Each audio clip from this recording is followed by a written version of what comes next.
some big headlines kind of happened, and so let's get into that. First off, Jimmy G trade rumors. Yeah, no, Is the he the actually rumors going to have get been traded swirling. for a first? I don't think he's going to get traded for first. I don't personally think he's going to get traded this year at all. Yeah. I think the 49ers are going to hold on to him and then try to trade. Maybe they trade him close to that week 8 trade deadline. Maybe that happens. But I think it's more likely that they trade him after next season. It and the dead cap will be less down there and stuff like that. It just makes a lot more sense. No, I it don't think they're going to be able to get the if they get offered a first, I think he gets moved. But I don't see any team offering him a first for him except for maybe the Patriots, and yeah, that's I mean even a that's because that's little. a yeah. But so here so I personally tweeted this out on our Twitter the other day, a couple days ago. I posted saying that they want a first for Jimmy G, even though they only gave up a second to the Patriots for Jimmy G in the first place. And what has he done to warrant going up to a first? Nothing. He's gotten injured and then lost them the Super Bowl when the rest of their team was on fire. He's been Like, nothing but mediocre. If um, anything, his value should have gone down, especially since now he comes with a hefty contract price. exactly. And on top of all of that, since the 49ers gave up two firsts to move up to three, which I'll talk about that in a second, again, because I just think it's so strange. But since they sacrificed two firsts, they need more picks instead of high picks because they're losing out on two firsts, and they don't. I mean, without getting rid of good pieces on the team, they can't really recoup those two firsts. And I don't think they should want to recoup those two firsts. If you used up those two firsts and you're so confident on the guy you're about to get, then get more picks. I mean, still high day two picks. Round two, maybe high round three. Like you don't want like lower picks, but like I would almost rather have two day two picks than a first rounder if I'm the 49ers. Mm-hmm. Like, why don't you want more picks and a team is more likely to give you two day twos than a first? Maybe we even see a deal similar to what the deal we're going to talk about in a second with the Sam Darnold deal, where it's like multiple middle picks. I could see that happening for him. And that if I'm the 49ers, I take that considering they're so lacking in the amount of picks in the next couple of seasons. Exactly. And the other thing I wanted to talk about is because I mean these Jimmy G trade rumors happened, because they sacrificed two first rounders to move up to the third spot. And they're probably going to pick Mac Jones. Now, I know I was high on Mac Jones. Okay, like I get it. I sound like I'm being a little hypocritical, but I never said he was the third best QB in this draft. Never. And on top of that, I still said that I would like to see him sit behind a veteran and a legit veteran, not Jimmy G. So, them sacrificing two first rounders to possibly go get Mac Jones, which also, by the way, Joel reminded me that I called before the first even report even broke. Like I saw that the trade happened, I called him and said, they did this for Mac Jones, didn't they? And Joel was just like, no, no, they're getting Fields or Lance. And I'm like, Lynch doesn't want Fields or Lance. He wants somebody who's going to work now. Fields and Lance are projects. Well, Lance is. I don't think Fields is as much of a project. No, Um, I think Fields is way more plug and play, but opinions but vary on but that. but there's a lot of like that kind of going around with Justin Fields right now, and I don't know why. I mean, I maybe it's a team trying to sabotage his look so that he falls to them, but dude, I don't know because Justin Fields looks amazing. I mean, yeah, he had a sus season, but there was a lot of things that happened in the season to make things sus. Like he got, I mean, he didn't get majorly injured. He played through injury, but like it was also only 6 or 8 games or something, like 6 or 8 games. It was a short season, and he slipped up a little bit, but he still looked good when it mattered. I mean, I know he lost the big game, but he still looked good other than being injured. Most definitely. But moving on. Basically, I was just saying that like I don't understand why they would sacrifice 2 firsts for Mac Jones. I wouldn't sacrifice 2 firsts for Justin Fields. I'd barely sacrifice 2 firsts for Trevor Lawrence. They're all technically unknowns. Exactly. I just the what the 49ers are doing right now are bewildering me, and I don't I don't under I want to understand. I want if somebody out there can tell me, like explain it to me, why they're overpaying tackles who are old and giving them 6 year contracts, why they're giving up 2 firsts to go up and possibly get Mac Jones, who isn't even the third best quarterback. Can somebody explain those things to me? Please. Like I just want to know. But If you're saying this, something John Lynch, we need answers. John Lynch, we need answers. We demand answers. But moving on to something that is a little less, at least in my opinion, a little less controversial. Sam Darnold to the Panthers for a sixth this year and then a second and fourth in 2022.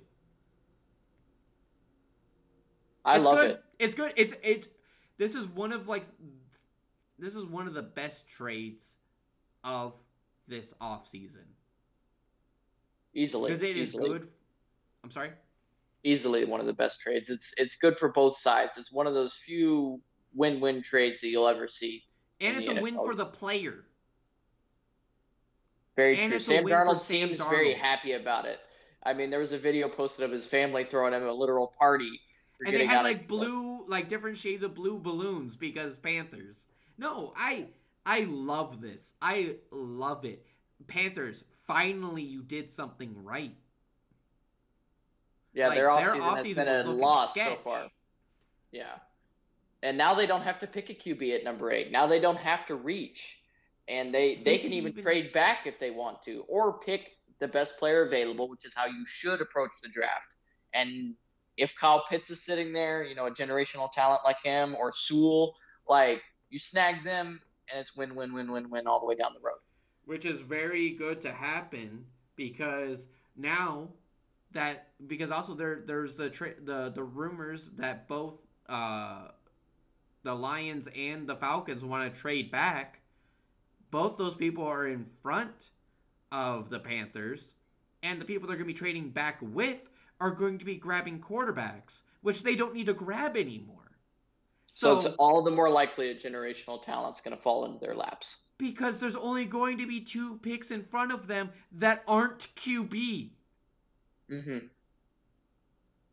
It's very true. And if there is still a QB sitting there when it gets to number 8, you trade back and get a massive haul. You're going to get back all those picks and more that you just gave up for Sam Darnold.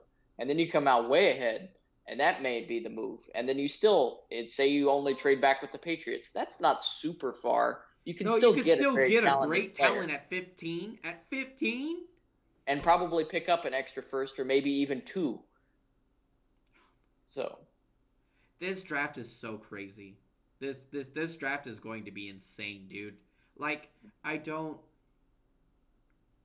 4 quarterbacks are going to go in the first 4 like back to back to back to back quarterback. in all likelihood, yes.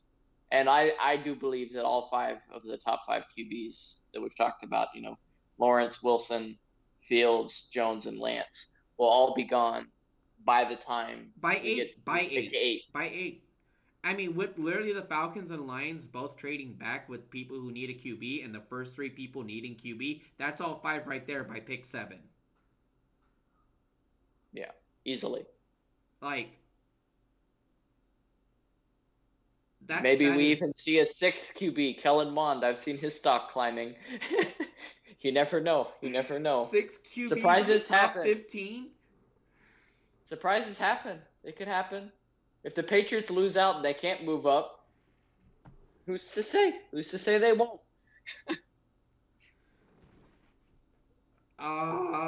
That I oh my god, this is going to be crazy. Whew. Sorry, that is a lot to take in all at once. 6 QBs in the top 15. That is going to be insane. That is going to literally be insane if that happens. Don't Um, forget, Trask is making some first round noise now with the well, I'm Saints. sure he is with 5 of them going in the top 10. I think there might be 7 QBs in the first round. That would That's be something to behold. that would be something. But unfortunately, not all 7 of those are going to pan out as good first round picks. Like it's just and the likelihood of that happening is just, which is Minuscule at why best no one should move up and give up 2 firsts. for Nobody, a prospect, in my opinion. huh? For an prospect, Oh, in for an my for an F prospect, like it, like I again I like Mac Jones. I like him a lot more than Joel, but there is still those things that he needs to improve on. Like he still needs to get acclimated to the NFL game. Like you've compared him a lot to Tua. Not only did they play in the same college, but they do look alike. And Tua doesn't look that good right now. I think it would have been much better if they just benched him the entire year and let him learn under Ryan Fitzpatrick.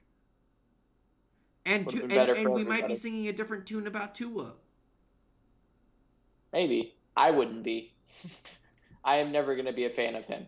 Well, I It I doesn't just mean matter. like I just mean like if he came out and actually did good like this next season, like if he sat the entire season this season, learned, and then next season he came out and actually did at least halfway decent and not like terrible, like we'd be singing a different tune in the respect of at least like he's not garbage. Now people Yeah. are like, is he a bust already in his first year? Like There was even that's talk of him getting replaced like Rosen did for a while when the Dolphins were sitting at number 3. And honestly, I would have been in favor of that move. I mean they got Jacoby Brissett. All right, we got a little bit off the rails right there. Let's reel it back to the Panthers because there is another quarterback there that we need to talk about in Teddy Bridgewater. Where does he go now? That's an excellent question. Apparently, they're allowing Teddy Bridgewater to negotiate with some other teams, and they're giving him freedom and trying to treat him right, which I like.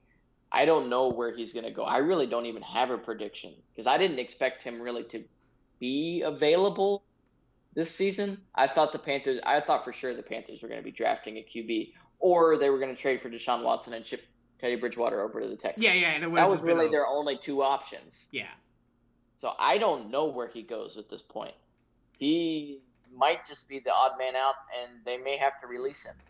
Or maybe he'll end up restructuring his contract, but he seems pretty unhappy there No, yeah. for One obvious reasons. you actually want to know a place where I think he could go and would be really good for him, and I don't know. I think he would get released, and then this happens because I don't think the Panthers trade within the division in Tampa Bay Buccaneers. That was the one place I was going to suggest here in a second is Tampa Bay. It would make a lot of It sense just it for them makes to too much develop him sense. again. It, but the only fear with that, obviously, is will Brady actually let that happen? Well, I mean, I don't think Tampa Bay grabs Teddy Bridgewater without talking to Tom Brady. Well, obviously, you don't want to piss off the greatest legend and then him say, "Okay, bye. I'm going to go win a Super Bowl with somebody else now." Yeah, yeah, yeah. No, exactly. Um, But yeah, but I think that would be a very good place for Teddy Bridgewater because he gets to learn under one of the best to ever do it. And like when we were talking about the quarterbacks, like it would be really smart for the Buccaneers to look to their future because Tom Tom Brady is probably only going to be there another 2 seasons, most likely. Not saying that he's going to retire after those 2 seasons. I just don't know if he resigns with Tampa Bay again. I mean, he could. Again, I Don't don't want know to the doubt the future. man. I didn't expect him to sign an extension this year in the first place. So he 100% could be all like, no, I'm gonna play it for the rest of my career, for another 5 6 years, however long, right? But I think the Tampa Bay Buccaneers have a good feeling on how long Tom Brady's going to be there because they probably talked about that when they did the extension. To at least an extent. Obviously they didn't get a hardcore yes or no because they didn't extend him past the next 2 years. But like Tom Brady could have been all like, like they could have asked, well, how long do you think you're going to be playing, and how long do you think you want to play with us? And Tom Brady could have just simply said like, hey, if things work out, I could see myself retiring here. That, I mean, Are that we? doesn't tell you exactly he could retire after the 2 years, and you're kind of up the creek without a paddle if you haven't done anything. But that could also mean you have like 5 6 years, especially with how Tom Brady just turns it on in the playoffs and like doesn't play at all during the regular season. Like, I mean, I don't want to say not play at all, but he really only plays when it matters. And Yeah, for him right now, he doesn't need the stats. He doesn't need all of that. He wants the championships. that's all He that really matters in the end, anyways. Yeah, like yeah, exactly. None of it matters anyway because any quarterback that has a record on top like that Tom Brady doesn't have, they don't have 7 Super Bowls. They might not even have one or two. Exactly. So Like it doesn't matter. Tom yeah, Brady's the best because he has 7 Super Bowls. And he probably wants to make that rung as high as possible before he leaves. He he might wants get to himself one or two more. Yeah, he wants to accumulate an obscene amount of Super Bowls before he leaves. And having somebody like that teach Teddy Bridgewater, that could be amazing. Especially if the Tampa Bay Buccaneers have a good feeling that no matter what, either retirement or Tom Brady finding another place, if they're fairly certain that if he leaves in 2 years, this would be beautiful. And if Tom did kind of give a certain that he was going to leave in 2 years, I think he would understand them getting a quarterback to back him up, like a legit quarterback to back him up. But yeah, that is going to be, um, Everything for this week. yeah, I mean, yeah, we had that's a that's full everything. week this week. That was a lot longer than I think either me or Lee intended, but it was a Yeah, lot and of fun. I think it was because of the O lineman. I think it was a I lot to shook go you. through. It was a lot to go through. But No, that's true. But anyone that stayed and watched it all, thank you very much for watching all of this. If you're just watching the shorter clips that I'm going to make, thank you for watching those as well. Um, Please, we would love to know uh, your thoughts in the comments. Like and subscribe, do all that good YouTube algorithm stuff. Um, and look forward to next week when we do talk about edge rushers and linebackers. And we're also going to be talking about the NFC and AFC West. Finally, the last teams that we need to talk about before the draft comes up. But until then, we are signing off. This is Two Nerd Sportscast. I'm Lee. And I'm Joel, and we'll see you next week.